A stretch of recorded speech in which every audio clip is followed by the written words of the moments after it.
អានិសង្ឃកថាកថាស្អែកនេះហើយចាញ់ហើយបរិស័ទយើងអើយចាំតទួលរៀបចំអិរិយាឲ្យស្រួលបួលហើយចាំតទួលហើយអង្គកថាកថាមានត្រៃអមបរិខាដោយចិត្តជ្រះថ្លាបំពេញសិនមួយឆ្នាំធ្វើម្ដងអង្គកថាគ្រប់គ្នាត្រូវមកកុំខានឡើយកថាហែមកពេលទេចិត្តទីឆ្ងាយនេះប៉ិត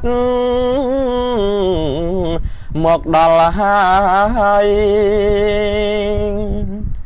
អបអសាតពុទ្ធសាសអើយក៏មាត់ឆ្លងឆ្លើយដោយចេតនាកថានឹងធ្វើយ៉ាងផ្ចិតផ្ចង់បានអានិសង្ឃ5ប្រការ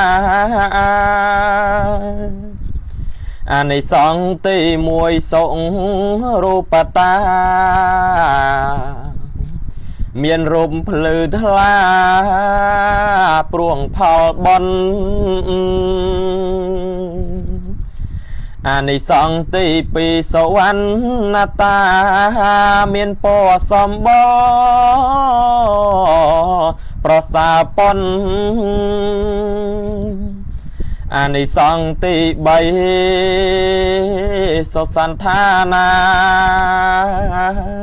ត្រង់ទ្រាយល្អគុណរាល់រូបអ្នកអានិសង្ឃទី4ចក្រពតរាជាគ្រប់គ្នាកើតជា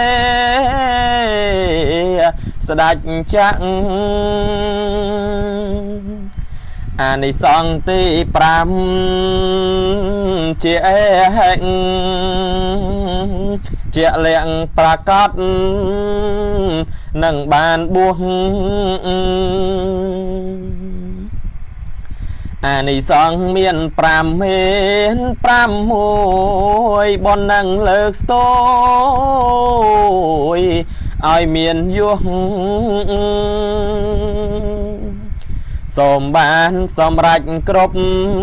ទាំងអង្គពុំមានចន្លោះរូបអ្នកណាឡើយ